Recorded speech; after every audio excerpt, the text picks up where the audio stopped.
요즘 그 음식 같은 걸 이렇게 시키면 음식값보다 배송비가 비싸다는 얘기가 있대요.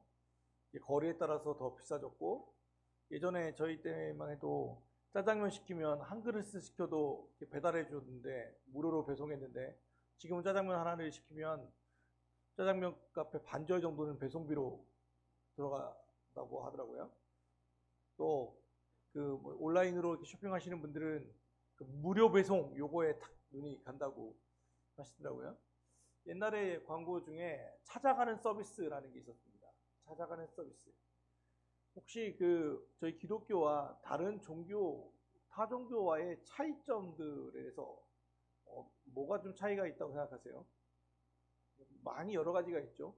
그 중에 하나는 이 찾아가는 서비스 중 수도 있겠다 싶어요. 뭐냐면 다른 신들 같은 경우에 뭐 예를 들면 불교 같은 경우에 가장 친근하니까, 불교 같은 경우에 부처를 만나려면 어디로 가야 합니까? 예, 이리 안 가고 절로 가잖아요. 절로 가죠. 예, 절로 가야 돼요. 다른 신들을 섬기려면 그 신들이 머물고 있는 곳으로 가야 돼요. 산이든 들이든. 심지어는 가끔 뉴스에 나오는 것처럼 흉가에 가서 하룻밤 지내는 걸 컨텐츠로 해가지고 뭐 영상을 찍겠다고 유튜브 올라오고 갔다가 유튜버들이 갔다 거기서 시신을 발견했다 뭐 이래가지고 뉴스에 나오기도 하고 그렇잖아요. 폐가라고 하는 것, 흉가라고 하는 것, 거기에는 쉽게 말하면 뭐 귀신이 산다 그러면 그 귀신은 어디에 살아요? 거기에만 사는 거예요. 그러니까 거기를 안 가면 귀신 만날 일이 없어요. 또는 뭐 성황당, 큰 나무에다가 뭐 줄을 묶고 거기다가 제사를 드리잖아요. 거기를 안 만나려면 거기를 안 가면 돼요. 예전에 신들에 대한 인식이 뭐였냐면, 뭐 예를 들면 우리 로마서 그리스 로마 신화에도 나오지만 뭐 포세이돈 바다의 신이에요. 바다의 신을 만나려면 바다로 가는 거예요. 그거 안 만나려면 안 가면 돼요. 그러니까 그들의 신들은 그 어떤 한 지역 또는 한 물건, 어떤 한 물체에 매여 있는 거예요. 그런데 우리가 믿는 하나님은 어떤 하나님을 믿습니까? 사도신경으로 우리 신앙을 고백했죠. 첫 번째가 뭐예요? 나는 뭘 믿습니까? 천지를 만드신 하나님을 믿어요. 창조주 하나님이에요. 창조주. 그러니까 피조물에 매여 있는 게 아니라 하나님은 모든 것에 자유로우신 분이에요. 예전 구약 성경에 보면 야훼 하나님을 들의 신이라고 믿어가지고, 들에서 말고 산의 신이라고 믿어가지고, 산악 지형이 많으니까 하나님은 산악계 신이니까 들에서 싸우면 이기겠다 해가지고 싸웠다가 박살나죠, 이방인들이. 그러니까 하나님을 산의 신 또는 들의 신이라 할 수 없어요. 하나님은 천지 만물의 창조주시죠. 그런데 그 하나님이, 성경은 더 놀라운 걸 얘기해요. 앞서 말한 것처럼 신을 찾아 사람은 찾아가는데, 이 우리가 갖고 있는 성경은, 우리가 믿는 하나님은 하나님이 사람을 찾아오세요. 그러니까 우리가 한 달 동안 시간을 뚫고라고 하는 찬양 인도자가 했는데, 뭐라고 하냐면 하나님이 시간을 뚫고 우리 땅에 왔다는 거예요. 하나님이 우리를 찾아오셨다는 거예요. 정말인가? 맞아요. 창세기 1장과 2장에 보면 인간의 창조들이 나오죠.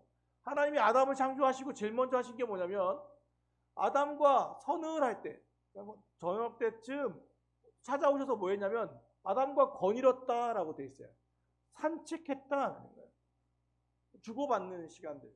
부부 관계가 또 돈독해지려면 그런 것들도 많잖아요. 같은 선을 할 때 같이 손잡고 쭉 걸어다니는 것들. 이런저런 이야기들을 하는 것. 하나님이 제일 좋아하셨던 시간이 아마 그 시간이었을 거예요. 창조주 하나님께서 피조물인 아담을 찾아오신 게 창세기 2장이에요. 3장은 근데 인간이 타락했어요. 죄를 범했어요. 그래서 하나님이 그런데 그 죄를 범한 인간에게 찾아오세요. 그래서 하나님이 인간에게 하신 제일 처음 질문이 뭐예요? 아담아, 내가 어디 있느냐? 내가 어디 있느냐? 하나님이 아담을 찾아오신 거예요. 숨은 건 오히려 인간이었죠. 창세기 12장에 아브라함을 하나님은 찾아오셨어요. 75세 된 노인에게 너는 본토 친척 아비 집을 떠나 내가 내게 지시할 땅으로 가라. 내가 너에게 복이 될 것이다. 너는 남의 복이 될 것이다 라고 말씀하시잖아요. 하나님은 아브라함에게 찾아오셨어요. 더 나아가면 아버지와 형제를 속여서 도망치고 있는 그 야곱이라고 하는 그에게도 돌베개를 베고 자고 있던 그 야곱에게 하나님은 찾아오셨어요. 성경은 계속해서 말하는 게 뭐냐면 하나님이 사람을 자꾸 찾아오신다는 거예요. 절정이 뭡니까?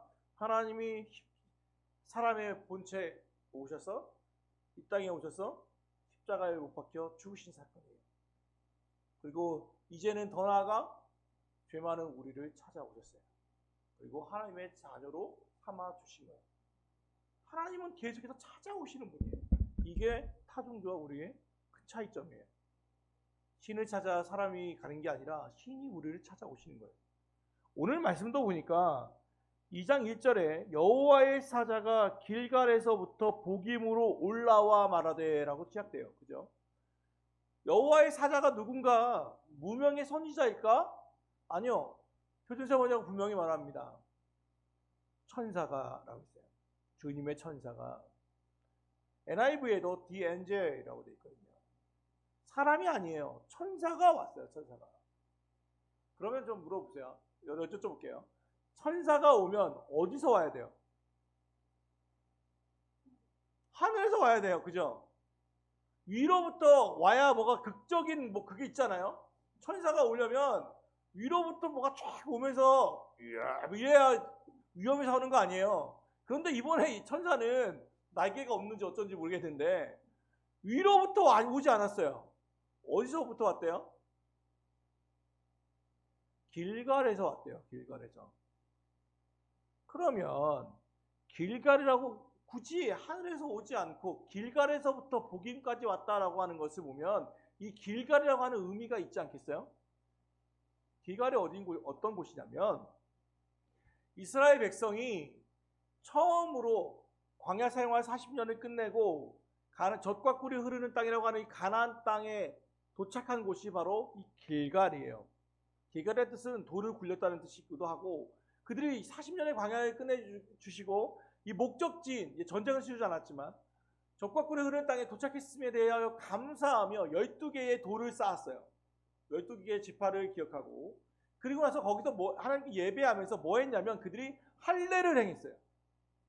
할례가 뭔지는 아시죠? 요즘 현대어로 말하면 포경수술이에요. 자, 그러면 여러분 앞서 말한 것처럼 전쟁을 이게 치른 상태예요? 아니면 치러야 하는 상태예요? 치러야 해요. 그 앞에는 뭐가 있는데? 여리고성이 있어요. 그러면 장병들이에요. 장병들. 이스라엘 백성들이 군인들이 쉽게 말하면 이제 적군 앞에서 뭐하고 있냐면 다 포경수술을 한 거예요. 아니 좀 전략적으로 생각해봐요. 절반씩 나눠서 하거나 3분의 2씩 나누고 3분의 2는 지키고 이래잖아요. 남자분이 포경수술을 하면 얼마나 아픈지 3일 동안은 움직이지도 못한다고 하잖아요. 그래서 우리 창세기에도 보면 포경수술 시켜놓고서는 할례 받으라고 해놓고서는 이방인들에게 아무도 못하니까 쳐들어가가지고 다 죽여버리는 일이 발생하잖아요. 세겜에. 그런 것처럼 남자들에게 포경수술은 정말 너무도 치명적인 약점이에요. 그런데 길갈에서 이스라엘 백성들이 다 같이 할례를 행해버린 거예요. 얼마나 무식한 짓입니까? 얼마나 비전략적인 일입니까? 그런데 하나님이 그거 하라고 하셨고 백성들은 순종했어요. 그럼 뭐에 대한 믿음이에요? 하나님이 우리를 지켜주신다는 믿음이에요. 적군 앞에서 모든 무장을 해제한 이유는 하나님이 우리를 보호해 주신다. 이 전쟁은 적과 꿀이 흐르는 이 땅, 이 가나안 땅을 정복하는 것은 우리의 힘이 아니라 하나님의 능력과 힘으로만 할 수 있다는 것에 대한 신앙적 표현이었어요. 그게 할례였어요. 하나님과의 언약을 상기했어요.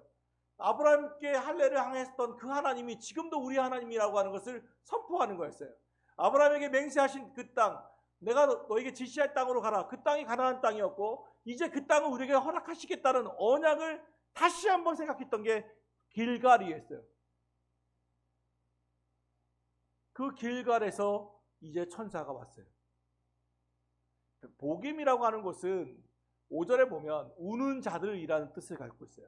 우는 자들, 통곡하는 사람들이라는 뜻이에요. 그런데 원래 이름은 뭐였냐면 베델이에요. 베델. 지역은. 베델 많이 들어봤죠? 야곱이 하나님을 만난 곳이에요. 벳엘, 벳은 집이고 엘은 하나님이에요. 하나님의 집이라는 뜻이에요. 그 베델이라고 하는 곳으로 길갈에서 베델로 왔어요. 천사가. 그런데 이제 베델이라고 안 부르고 그것을 복임이라고 바꿨어요. 하나님의 집이 우는 자들이라는 이름으로 바꿔버린 거예요. 그럼 그 이유가 뭐겠어요? 천사가 이제 와서 언약을 상징했던 길갈에서 천사가 직접 와서 한 말은 언약에 대한 이야기겠죠. 왜 왔는지는 알겠죠. 이 언약을 상기시키는 얘기를 할 수밖에 없어요. 그래서 오늘 1절과 2절을 이렇게 말씀하시는 거예요. 천사가 와서 이제 베델에 와서 하나님의 집이라고 하는 이 복임에 와서 천사가 이렇게 얘기합니다. 1절과 2절 같이 읽습니다. 시작. 내가 너희를 애굽에서 올라오게 하여 내가 너희의 조상들에게 맹세한 땅으로 들어가게 하였으며 또 내가 이르기를 내가 너희와 함께한 언약을 영원히 어기지 아니하리니 너희는 이 땅의 주민과 언약을 맺지 말며 그들의 제단을 헐라 하였거늘 너희가 내 목소리를 듣지 아니하였으니 어찌하여 그리하였느냐. 딱 들어봐도 좋은 얘기는 아니죠. 그렇죠? 길갈에서부터 복임으로 천사가 와서 한 말은 이거예요. 요약하면 그거예요. 내가 여기서 하나님이죠. 하나님이 내가 너희를 애굽에서 올라오게 하여 내가 너희의 조상들에게 맹세한 땅, 곧 아브라함이에요. 아브라함에게 맹세한 땅으로 들어가게 하였다. 이제 이 시점은 언제 시점이냐면 가나안 땅 정복이 다 마무리로 됐을 때예요. 거의 마무리 전 끝날 때쯤이에요. 다 끝났어요. 길갈은 전쟁의 시작 전이에요. 이제는 근데 이 가나안 정복이 다 됐네요. 그런데 천사가 와서 하는 말, 나는 내가 스스로 한 약속을 지켰다 이거예요. 하나님의 말씀. 내가 아브라함에게 맹세한 그 땅, 조상들의 땅은 그러면 아브라함에서부터 출애굽까지의 과정이 약 430년이에요. 그리고 다시 40년의 광야 생활, 그리고 정복 전쟁은 약 5년 정도가 진행됐어요. 그럼 최소한 그 계산만 해도 475년 정도가 지냈어요. 하나님께서 아브라함에게 맹세한 그 약속이, 언약이 최소 475년이 흘렀을 때 이루어졌다는 거예요. 하나님은 그 약속을 지켰다는 거예요. 내가 너희들 조상들에게 맹세했던 그 땅들은 언약은 난 다 지켰어. 나에게 요구한 건 난 다 했어. 그러면 너희들에게 요구한 게 하나 있어. 하나님이 그들에게 요구한 건 뭐예요? 이 땅의 주민들과 언약을 맺지 말라. 그러면서 그들의 제단을 헐어버라. 이건 뭐냐면 그들의 신들을 섬기지 말라는 거였어요. 나만 생각해라는 거예요. 하나님이 요구한 건 다른 게 아니에요. 내가 너 이 땅, 적각으로 흐르는 땅을 다 줄 테니까 너희는 딱 하나만 해라. 그들의 신들을 섬기지 마. 이게 무리한 요구예요. 제가요, 며칠 전에 한 10여 명 정도 모임에 같이 점심을 먹었어요. 동태탕을 아주 맛있게 먹고 있는데 그 중에 8명은 장로님이나 목사님이었고 2명은 그리스도인이 아니에요. 비그리스도인이에요. 그런데 그 중에 계시던 한 은퇴 목사님이 이 비그리스도인 두 분에게 한 분에게 자꾸 뭘 보내나 봐요. 아침마다 말씀을 이렇게 보내는 거예요. 자기가. 근데 그날 이제 점심을 잘 먹고 분위기가 참 좋았는데 갑자기 그분이 얘기하는 거예요. 목사님, 오늘 보내주신 그 말씀의 뜻이 뭐요? 이렇게 물어보는 거예요. 그 내용이 뭐였냐면 이런 거였어요. 이방 신들 섬겼던 이들에 대해서 쫓아내라. 그러니까 분리시켜버려라. 그런 내용이었어요. 그러니까 기분이 너무 나쁜 거예요. 말씀이 딱 왔는데 이방 신을 섬기니까 완전히 이거는 쫓아내버리고 이렇게 피도 눈물도 없는 신이 있나 이렇게 든 거예요. 왜냐하면 자기가 생각할 때 자기가 이방인이잖아요. 설명도 없고. 그러니까 밥 먹다가 화가 난 거예요. 왜 그런 거 나를 보내는 거예요? 이런 거예요. 근데 이 은퇴 목사님도 거기에 설명을 좀 지혜롭게 하시면 참 좋았을 텐데 왜 뭐라고 말씀을 그런 거예요. 말씀인데 어떡해? 이러는 거예요. 말씀이니까 너 들어! 이러는 거예요. 그거 우리랑 듣지. 그분은 기분 나쁘잖아요. 이방인들 다 멸하라는데. 그래서 제가 그 얘기를 해줬어요. 아니, 제가요, 이러면서 얘기를 했어요. 제가 우리 딸이 어렸을 때 이야기인데, 우리 그 딸이 저희 형님 집에, 큰아빠 집에 놀러 간 적이 있어요, 가족들이. 갔는데 우리 형님이 우리 딸을 선율이를 되게 이뻐하신 거예요. 아이가 어리니까. 어릴 때 다 이쁘잖아요. 그러니까 막 이뻐하고 하니까 우리 딸도 좋아하고. 그런데 이제 큰아빠 불러봐, 큰아빠 이러는데 우리 선율이가 어렸을 때니까 발음이 안 되잖아요. 큰아빠를 못하는 거예요. 그러니까 뭐라고 합니까? 우리 형이 갑자기 얘기하는 거예요. 야, 그러면은 큰 하지 말고 아빠라고만 해. 아빠. 그런 거예요. 그러니까 선율이가 또 곧잘 또 아빠하고 부르네요. 지 큰아빠를 아빠라고 부르는 거예요. 자, 그걸 보는 이 친아빠는 어떤 생각이 들겠어요? 화딱지가 나는 거예요. 그래갖고 우리 형님의 품에 있던 딸을, 우리 선율이를 제가 안았어요. 그리고 저기 작은 방으로 끌고 갔어요. 그 가서 걔한테 앉혀놓고서는 교육을 시켰어요. 자, 따라해봐. 큰. 따라해봐. 큰.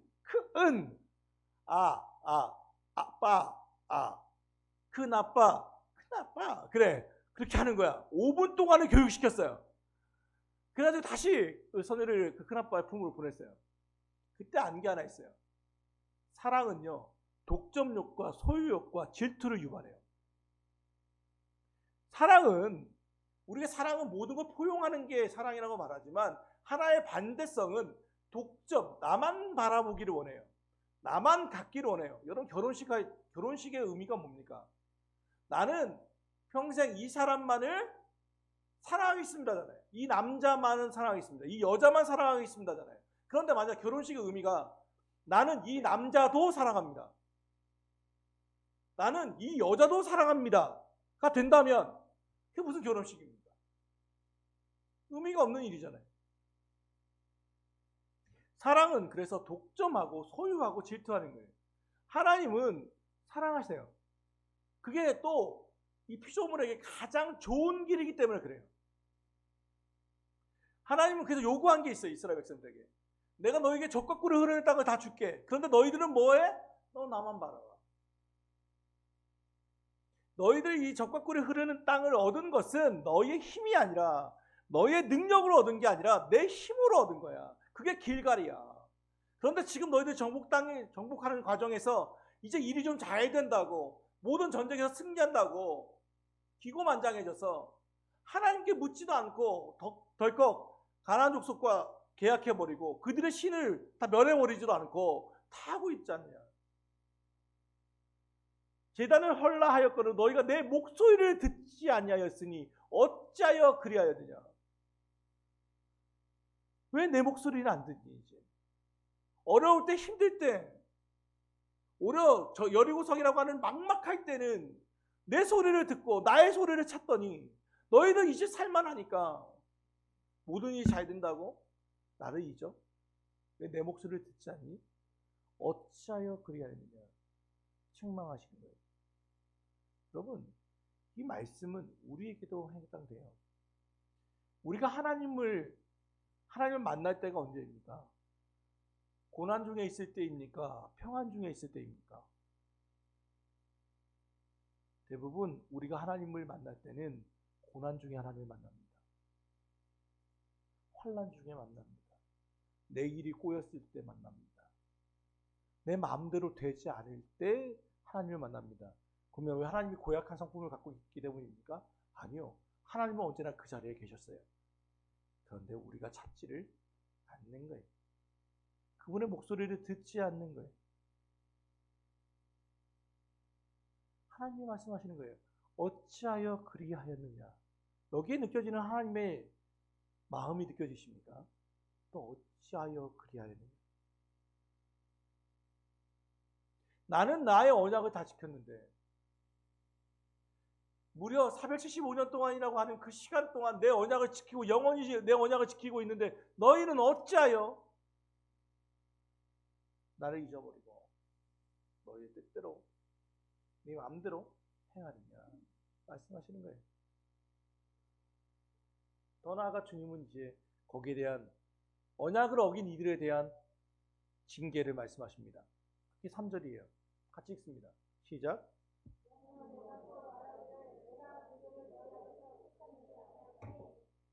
너희 옆구리에 가시가 될 것이며 그들의 신들이 너에게 올무가 되리라 하였노라. 아멘. 징계 내용은 뭐냐면 내가 너희를 더 이상 쫓아내지 그 가나안 족속들을 쫓아내지 않겠다. 그리고 그들이 너희의 옆구리에 올무가 될 것이고 옆구리에 가시가 될 것이고 그들의 신이 너희들의 올무가 될 것이다. 혹시 올무가 뭔지 혹시 아시나요? 올무는 저도 그 시골에 살 때 그 토끼 같은 거 잡을 때 올무를 만들어서 사냥도 하고 그랬었는데요.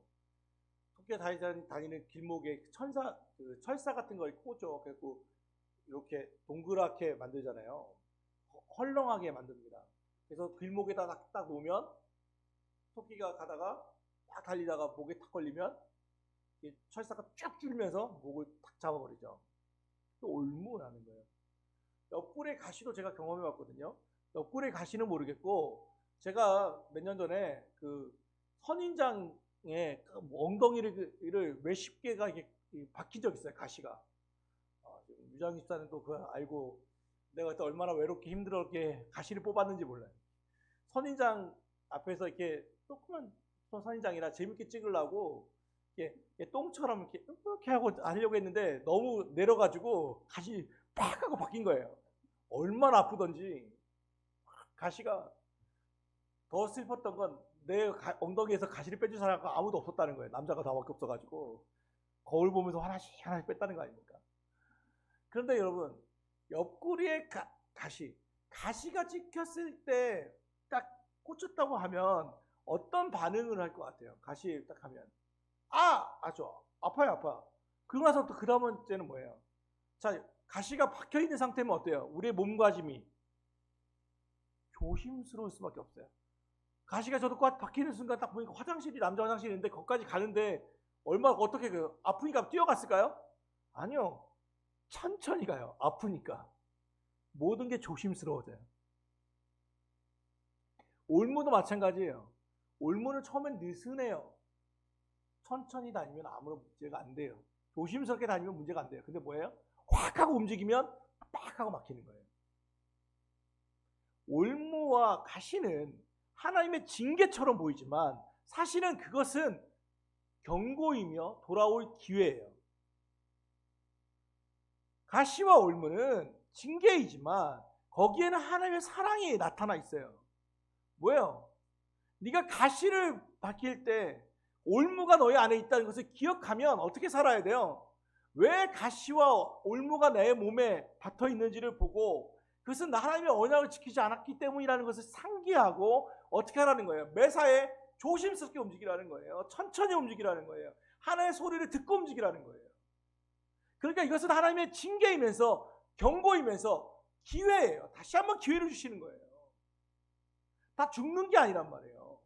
당장 무슨 제우스 신처럼 번개를 때려가지고 징계해가지고 다 태워 죽이는 게 아니라 올무와 가시는 돌아올 기회를 주시는 거예요. 회개하라는 거예요.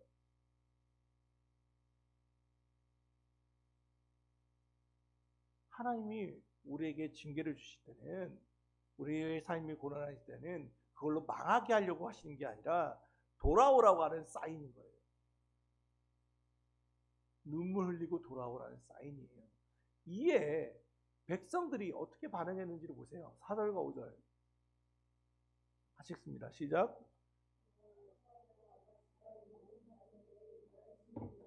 백성이 소리를 높여 운지라.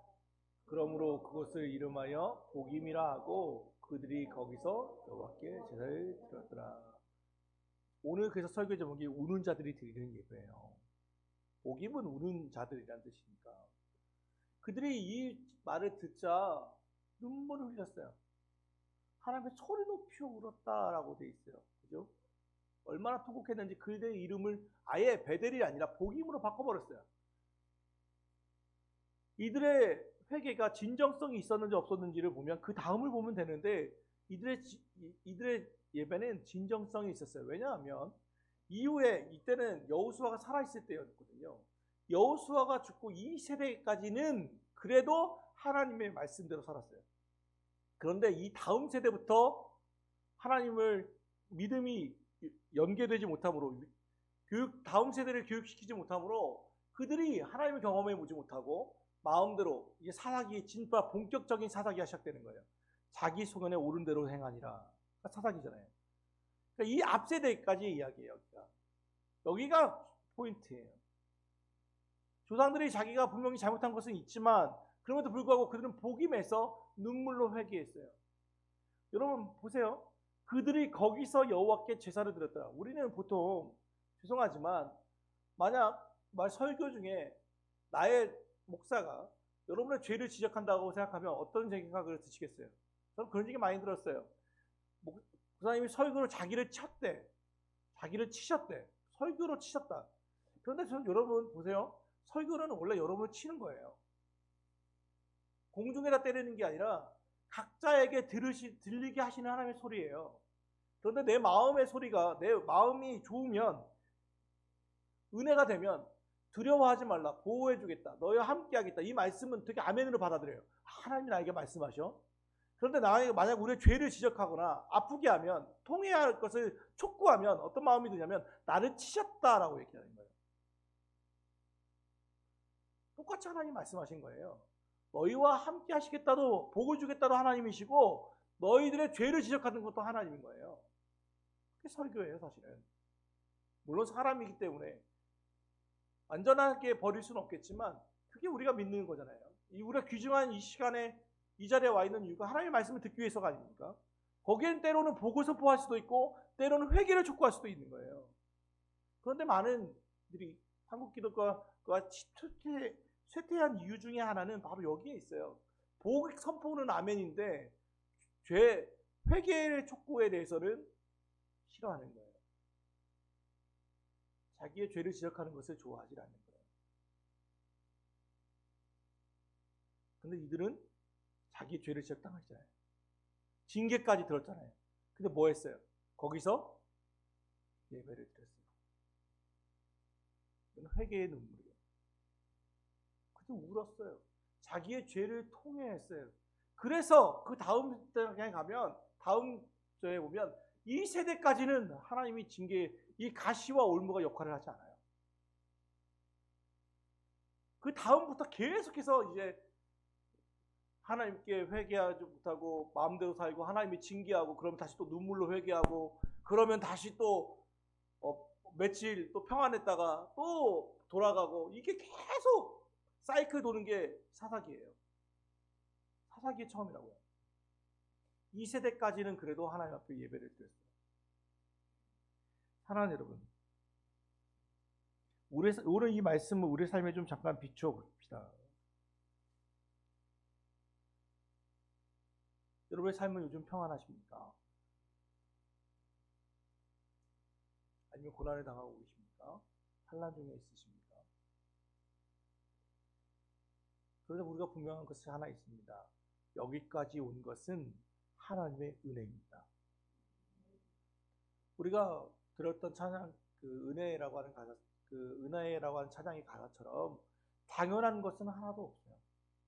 하나님이 주셨기에 여기까지 와 있어요. 이스라엘 백성도 그랬어요.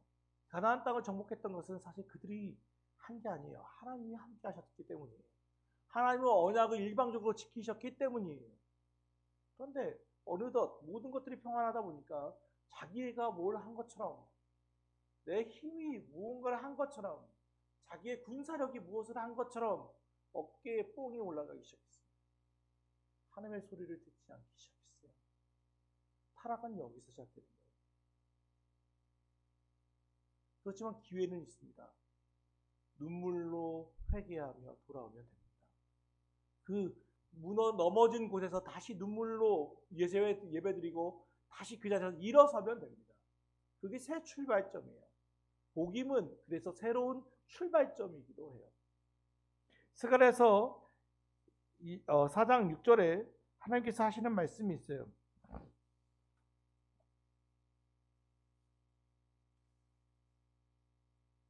이는 만군의 여호와께서 말씀하시되 이는 힘으로 되지 아니하며 능력으로 되지 아니하고 오직 나의 영으로 되느니라. 우리의 삶이 그렇습니다. 우리의 힘으로 되지 않습니다. 우리의 능력으로 되지 않습니다. 오직 나의 영, 성령으로만 됩니다. 우리가 성령 강림절을 그렇게 지키는 이유가 그것입니다. 그리고 우리 절기 중에 가장 긴 게 바로 오순절 성령 강림절부터 추수감사절까지예요. 물론 맥추제도 중간에 있긴 하지만 여기 보면 녹색이잖아요. 아마 교단 이 색깔을 기억하시는 분들은 아시겠지만 이게 제일 많아요. 52주 중에 약 반절 정도가 녹색이에요. 이유는 뭐냐면 이건 성령 강림절을 생각하거든요. 성령님이 우리와 함께 하신다는 것을 상기시키는 거예요. 성부 하나님은 우리가 구약 성경에서 봤어요.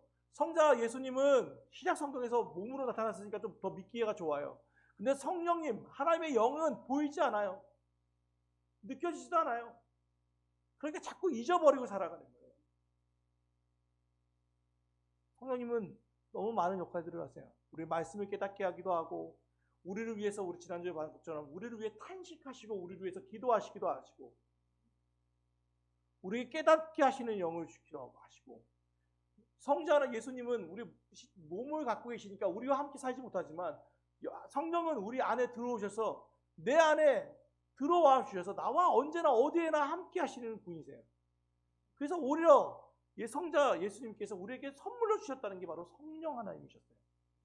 그래서 많은 이가 잊어버리는 거예요. 내가 하나님의 사람이라는 것을 잊어요. 하나님이 내 발걸음을 지키시고 함께 걸어가신다는 것을 잊어요. 내가 출근할 때 하나님이 함께 출근하고 있다는 걸 우리는 잊어요. 하나님은 우리를 찾아오셨는데 우리를 마치 무슨 꺼다놓은 보릿자루처럼 쳐다보지도 않는다면 얼마나 서운하시겠어요.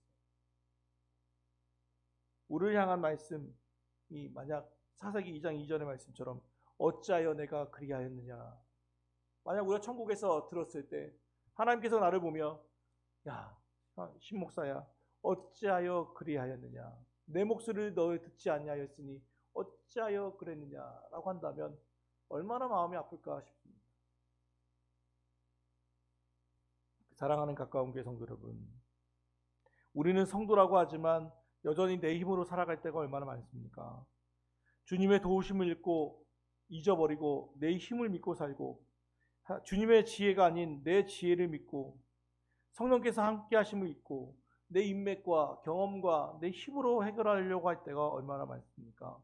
그러므로 사랑하는 가까운 교회 성도 여러분, 주님의 언약을 잊지 마십시오. 길가를 잊지 마십시오. 주님은 언약을 반드시 지키시는 분이십니다.